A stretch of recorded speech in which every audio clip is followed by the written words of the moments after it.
In 1993, 5 prominent comic book artists and writers came together with one vision, a vision to see more heroes and comic book characters that looked like them, with stories that resembled the world they grew up around and the experiences they've had in life. Those creators were Derek Dingle, Christopher Priest, Michael Davis, Dennis Cohen, and Dwayne McDuffie. After a few years of development and plotting, they created Milestone Media, creating their own superhero universe, the Dakotaverse. In this superhero universe came 4 new comic book titles with Hardware, Icon, Blood Syndicate, and Static.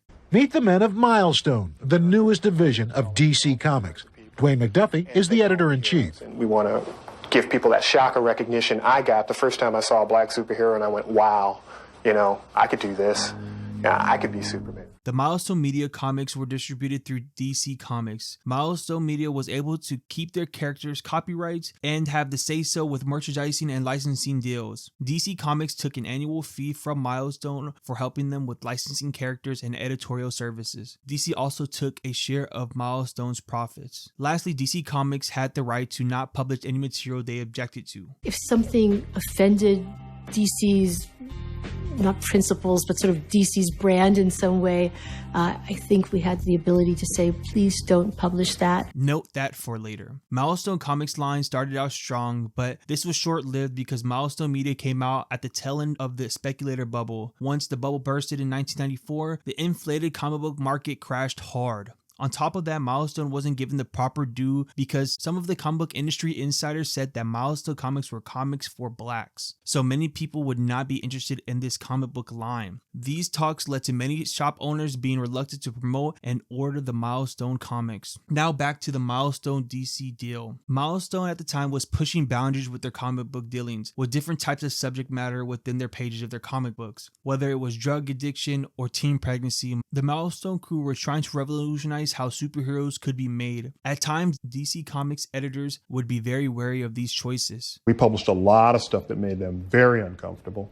which always sort of amused me because they weren't as uncomfortable when they dealt with those topics. One of the biggest problems DC Comics had with Milestone was one of their covers of Static number 25, the cover and the condoms that broke the camel's back. But before we get into that, please like, comment, subscribe. I highly appreciate everybody who's been rocking with me so far. Also, check out some of my comics. I just put out a new comic called Scrub, which is on sale right now on my website. Now let's get back to the video. Static number 25 is definitely a case of DC editorial judging a book by its cover, because if you actually read this comic, it's really mild-mannered compared to what is shown on the cover art. This issue kind of reminds me of something that you would see on a teen drama, family TV show, or sitcom. This issue explores Static, aka Virgil Hawkins, and his girlfriend Daisy's relationship. Virgil starts to get the feeling that it's time to take their relationship to the next level, which in his mind means sex. So after some friendly teasing and advice from his buddies about having sex and losing his virginity, Virgil has a more serious conversation with his dad about having sex. It's a pretty straightforward and sensible conversation, ending with Virgil's dad giving him some condoms. The issue ends with Virgil going to Daisy's apartment complex for her birthday, which she had to abruptly move into after her grandmother, who she had been living with, passed away. There's a random battle between Static and some security robots, which leads to Static having to be saved by Hardware, but other than that, that's pretty much the whole sum of this issue. Anyways, there's nothing too steamy or overtly sexual at all in this comic. Again, the plot of this story is something you would have seen on a family TV show like Modern Family, The George Lopez Show, Fresh Prince, or whatever came out in the late 90s, early 2000s family sitcom you can think of. Regardless, DC publisher Paul Levitz already had his mind made up, and what made this situation even worse was the editorial column in the back of the issue, where editor-in-chief of Milestone at the time, Dwayne McDuffie, expresses dismay on this whole cover art situation. In the editorial, McDuffie talks about how at first he heard rumors about DC editorial having a problem with the cover art, but nothing was directly said to him at the time. But then once he had to sit down with Paul Levitz, they argued about the artwork for a bit. McDuffie even tried to compromise with Levitz by saying he would get the condoms removed from the artwork, but that wasn't enough. Levitz wanted the whole thing completely censored, stating that DC Comics does not show sex on its cover art, which is actually the biggest load of crap ever. They ended up censoring cover art, blacking everything everything out and zooming into the main characters kissing, but Dwayne McDuffie ended up sneaking the full cover art on the interior pages of the comic. For those who don't know, DC Comics and comics as a whole during the 90s sold sexy women on the covers just as much as they sold big buff guys with guns and pockets on their cover art. There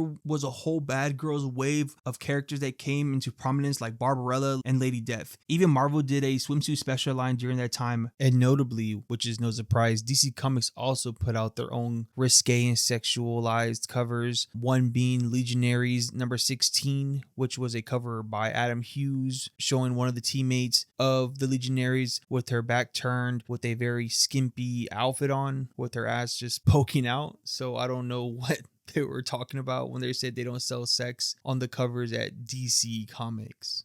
McDuffie called out this hypocrisy in the editorial column, saying that if he had commissioned one of his female characters in a more sexy pose, then the cover art would not have gotten a second look. McDuffie says that this is an attack on just sexuality, but on black sexuality. Needless to say, this editor column really rubbed DC editorial the wrong way, causing a rift between the two companies and some of the members of Milestone themselves. To me, this story is part of a bigger question of why sex is so taboo in comics or in mainstream media as a whole, but something like violence is more acceptable. Sex in mainstream media has always been looked at as taboo. It's always been shunned upon to be talked about or shown in movies or TV shows since its inception. Back in the 1950s, husbands and wives would be shown in separate beds on television. There wasn't any physical contact to be shown at all, but it wasn't hard to find a show or a movie where someone was knocking another person out or fighting, pulling guns on each other, or things of that nature. Even in more modern time cartoons meant for children, you can see people fighting, beating each other up, and pulling weapons out on each other. And as long as there isn't any blood and guts, it's generally okay for everyone to watch. But if there's something as little as showing cleavage or kissing on the show, then whoa, you are taking it a bit too far. But why is this? It could be just the conservative nature of the United States and those who are in charge of the media rating systems like the MPAA, who have a history of rating sexual movies harsher than movies with violence in them. With that being the standard these studios have to go by, no wonder movies and shows with people acting violent get greenlit way more than movies and TV shows with sex in them. And many studios did not want to put out rated R movies because that would limit the amount of people who would go and see these movies. It wasn't until movies like Deadpool, Venom, and The Joker that rated R movies started bringing in the big bucks. According to a 2015 parent rating advisory study commissioned by CARA, the Classification and Rating Administration, 80% of parents believe that the movie rating system is accurate overall, and the majority of them believe anything sexual should be rated R. I find this kind of funny because generally speaking, there's nothing wrong or illegal about sex as long as it's consensual and there's no weird power dynamic or money exchange. Sex is fine. Everyone does it. Well, most people. But if you do anything as little as throwing a punch or kicking somebody, you will be arrested. Even the threat of doing something violent to somebody will get you in trouble. Hell, even if you are defending yourself from getting hurt by somebody, you will get in trouble. So why has violence been so normalized in the media? Now let's bring this back to comics where, especially in the 90s, violence was a top seller. And for a short period of time, the Bad Girls comics were a seller as well. But why was this Static number 25 such a big deal for DC editorial to point out? I believe it's a mixture of multiple things. First was the fact that Milestone wasn't doing so hot after his first year in publication. Maybe DC felt they were pushing the line too hard for people who weren't making enough money. I'm sure if Milestone was selling in the millions, DC would have stayed quiet. Second, McDuffie and the Milestone crew were always pushing a needle when it came to the types of stories that were told in their comics. To me, these were real life stories of people from the background of these creators. These creators wanted to create a world that they were a part of,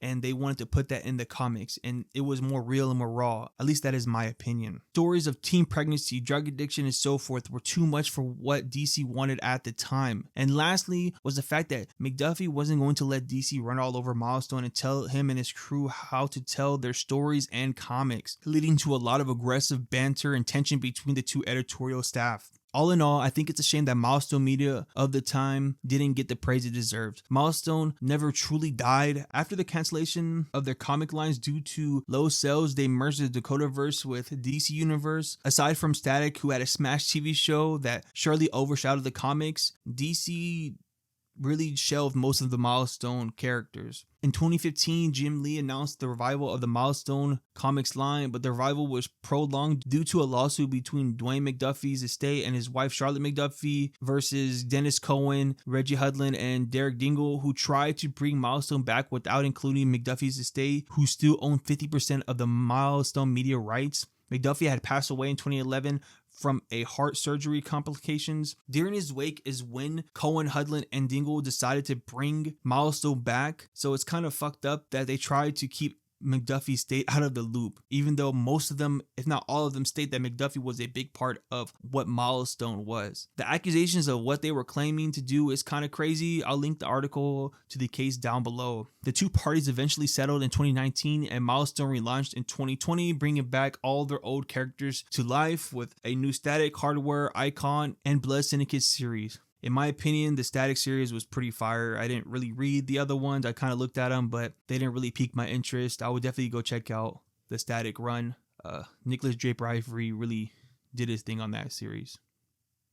So these are some of my final thoughts on the whole Milestone DC thing. First off, Milestone was pretty much doomed from the beginning once they signed with DC Comics. Like I said earlier in the video, the contract had a clause to where DC pretty much controlled what they could put out depending on their own discretion, right? So they pretty much could just say anything that they didn't feel comfortable with and they couldn't put it out. And Dwayne going up there and arguing with the editorial staff didn't help either, obviously, right? Dwayne wanted that independence and wanted those rights to be an independent to put out anything he wanted. He probably should have just, them and the whole collective essentially probably should just went and just did their own thing, like Image. Obviously, the difference is the Image Comics creators were all practically millionaires by the time they went to make Image Comics. I don't know how much money those creators from Milestone had at the time. So another thing, all the creators were not on code with each other, I feel like. I think all of them kind of went in with different intentions of what they were going to get out of the Milestone experience. You know, like I said, Dwayne McDuffie wanted to have this independent, pro-black, strong-led, diverse cast of characters and wanted to tell those diverse stories, where essentially I feel like the other creators did have that in mind, but when it came down to getting the business, when it came down to defending their rights and their stories, it seemed like Dwayne was the only one that held up his end of the bargain. At least that was presented in the videos and the research that I did. You know, in the AMC Robert Kirkman show that I referenced in the video, Dennis Cohen said he left the group pretty much after the whole Static 25 debacle, you know, and like I feel like that's kind of lame. Like, you wanted to start this, you all had a dream to bring this type of stories on, you just left whenever things started getting tough. Dwayne McDuffie was the heart and soul of the whole entire operation, for better, for worse. And I understand the idea of like, you need to do what's best for the company and who's working for you and not let your ego drive the company. But, you know, it's just kind of a coin flip and a coin toss. But anyways, if you don't know, I am a comic book creator. I have a couple comics on sale right now on my website. I'm also currently working on a new comic that I will premiere here soon. Here are a couple of sneak peek previews of some concept art that I've been working on for the series. I can't wait to get you guys this comic. This is going to be something different from the last couple of comics. It's going to be more something that I feel like people are going to really, really like. So stay tuned for that. I appreciate you guys watching the videos to the end. Like, comment, subscribe. See you guys in the next video. Peace.